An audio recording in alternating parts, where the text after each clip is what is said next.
Selamat pagi anak-anak. Bagaimana keadaannya? Iya, semoga kita tetap selalu sehat ya. Nah, hari ini kita masih mempelajari mengenai teks eksplanasi.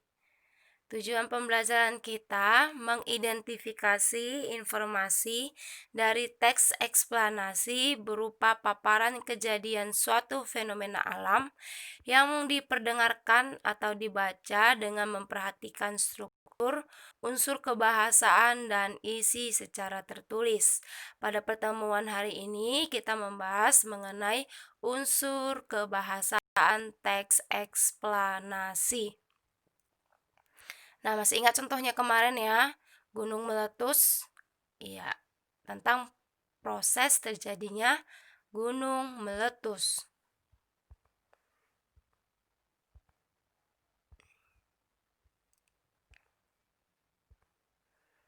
Ya, masih ingat pengertian daripada teks eksplanasi?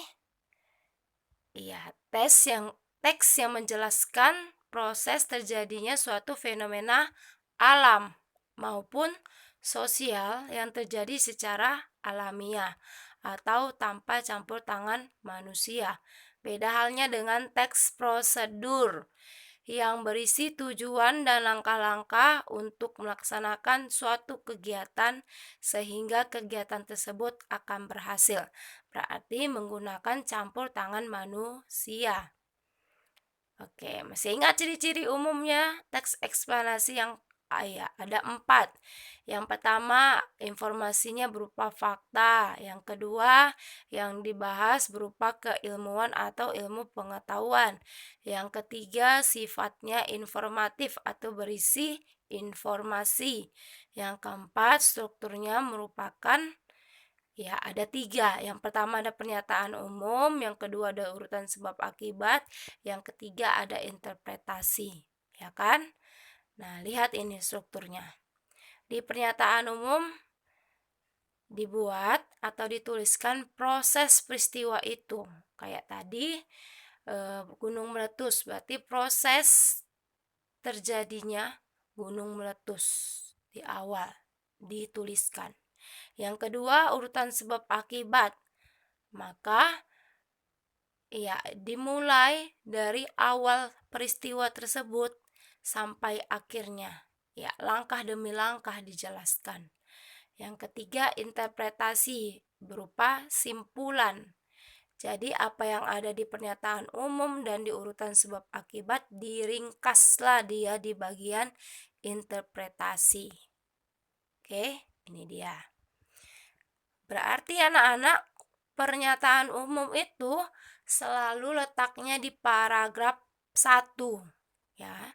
Jadi kalau ada 5 paragraf di dalam satu teks eksplanasi, maka pernyataan umum berada di paragraf pertama atau di paragraf 1, ya kan?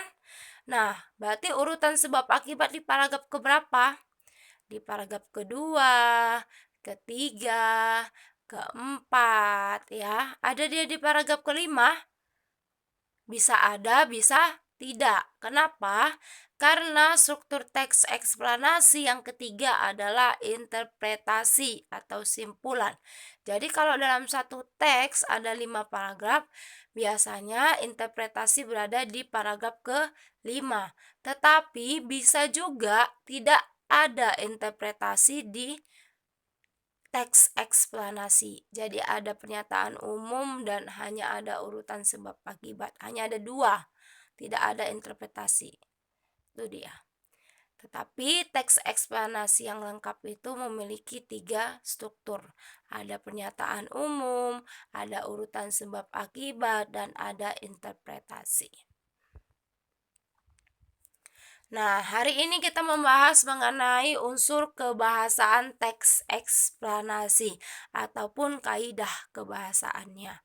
Nah, lihat ada 3 di sana. Yang pertama ada memfokuskan pada hal baru atau kata-kata umum, memfokuskan pada hal umum atau kata-kata yang sering kita dengar. Contohnya di dalam teks itu gempa bumi, ya kan? Atau banjir, hujan, udara, itu kata-kata yang sering kita dengar. Nah, yang kedua menggunakan unsur serapan. Unsur serapan itu kata yang mengandung bahasa asing atau kata asing. Contohnya nanti itu ada larva, seperti itu dia. Nah, yang ketiga itu menggunakan konjungsi eksternal dan internal. Lihat, konjungsi eksternal dan internal itu terbagi-bagi lagi. Ya. Yang pertama kita bahas adalah konjungsi eksternal. Ada 4 bagiannya. Ada penambahan menggunakan kata dan atau. Ada perbandingan menggunakan kata tetapi, sementara, menggunakan kata waktu. Ada setelah, sebelum, sejak, ketika, ya. Ada sebab, menggunakan kata sehingga, karena, sebab, jika, walaupun, meskipun. Nah, nanti kalian akan membuat contoh kalimatnya. Contoh, kalau dia di penambahan dan, berarti contohnya ibu dan ayah pergi ke kantor. Seperti itu dia. Nah, contoh lagi perbandingan tetapi kalimatnya. Saya suka apel, tetapi adik saya tidak suka. Nah, seperti itu dia. Contoh kalimat di waktu. Sejak saya SD, saya dapat menulis. Nah, sebab akibat. Yang mana kita ambil?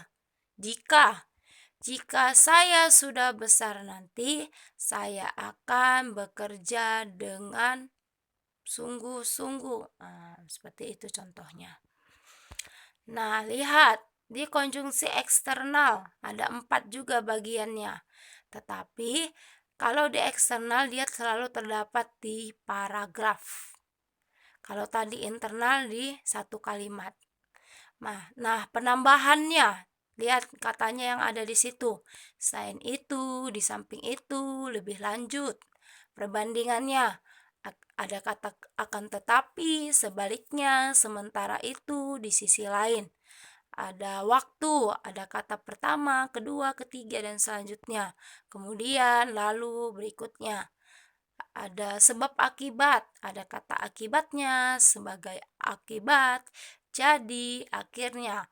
Nah, kalau perbedaan konjungsi internal dengan eksternal, lihat saja di bagian internal kalimat, eksternal di paragraf. Bisa anak-anak? Iya. Nah, selanjutnya kalian akan mengerjakan tugas yang terdapat di Google Classroom. Silahkan dibaca dan dikerjakan. Kalau sudah selesai, difotokan dan kirim melalui Google Classroom. Terima kasih, selamat pagi, tetap jaga kesehatan. Tuhan Yesus memberkati.